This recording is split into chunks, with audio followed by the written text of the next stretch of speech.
Hi everybody, this is Gigi from Kauai Community College. This is video number 3 of the 4 in partial fractions. All right, so let's get started here.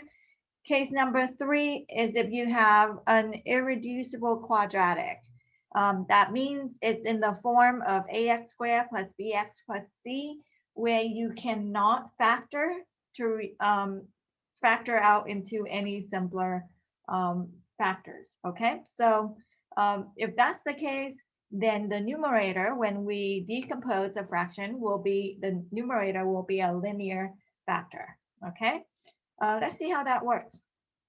Suppose you have 3x minus 5 over x to the third power minus 1.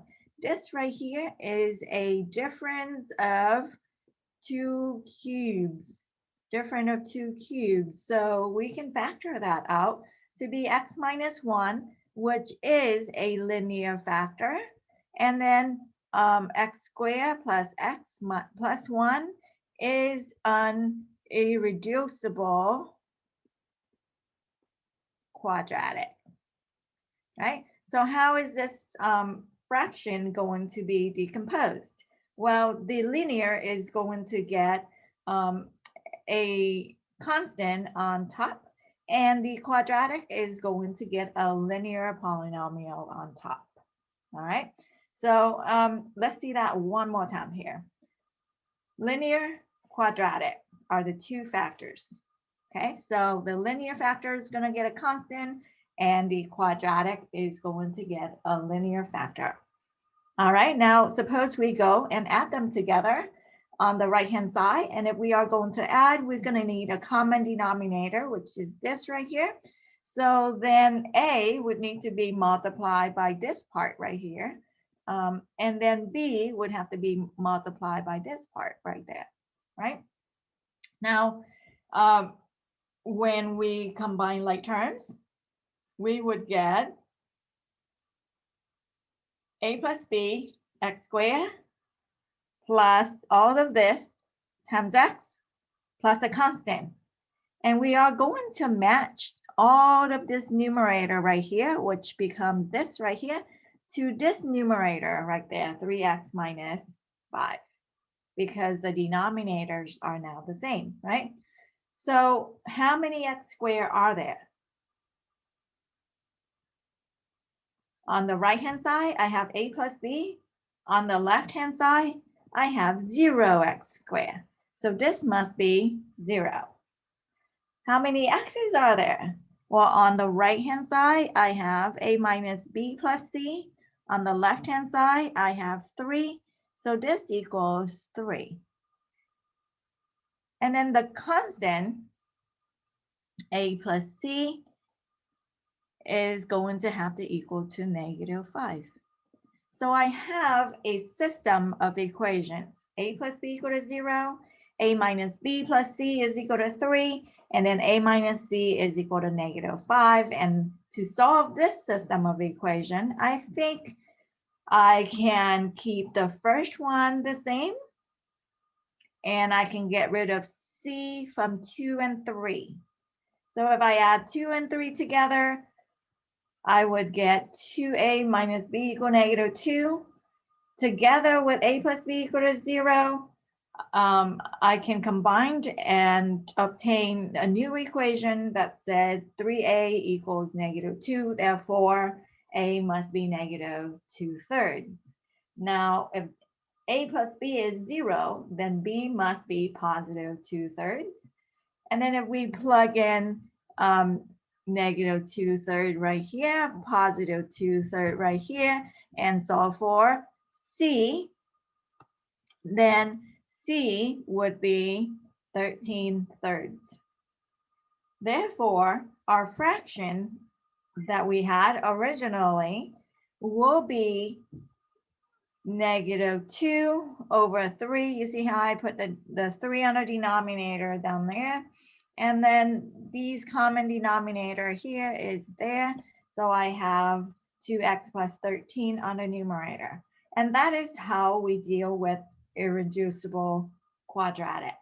Okay, so let's go ahead and take a look at another example. what do you see?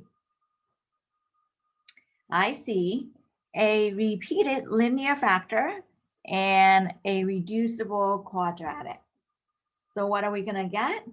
For the repeated factor, we need to go from first power to the nth power. That means I will have 2 partial fractions there just for that. And then I would have another one for the quadratic. So I should have 3 partial fractions. A over x plus b over x squared, and then plus a linear term over quadratic. So that would be cx plus d over x squared plus 4. All right. So you know how this works now, right? I'm going to go ahead and get a common denominator, multiply by 1 to get equivalent fractions, and then combine like terms.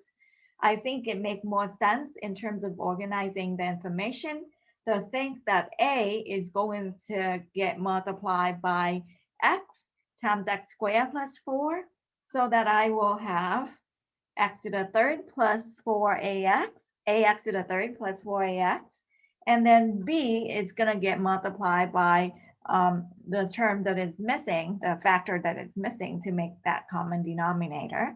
So that would be x squared plus 4 multiplied by b, and I will have bx squared plus 4b. And see how I kind of organize the information there, leaving space holders in between for those that have 0 term, right? And then cx plus d equals x squared, has to be multiplied by x squared to get up to that common denominator. So I will have then cx to the third plus dx squared. Now I can go and combine like terms, and like terms are just in my columns here, right? And then I'm going to match that with x plus 4, my numerator.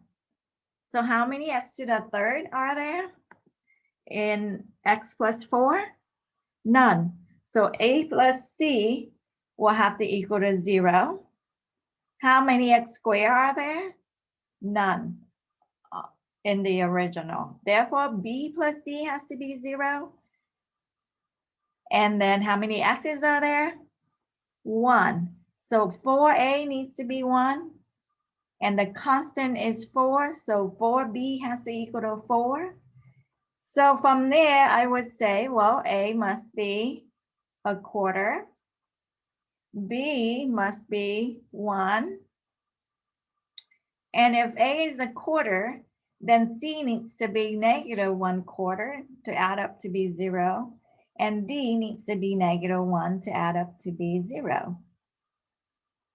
Therefore, my original fraction will be divided up into 1 over 4x plus 1 over x squared minus, or actually instead of minus 1/4 x, then it makes more sense to get a common denominator here. This is negative 4 over 4. So I can write this 4 down here, and I will have negative 1x minus 4 on the numerator.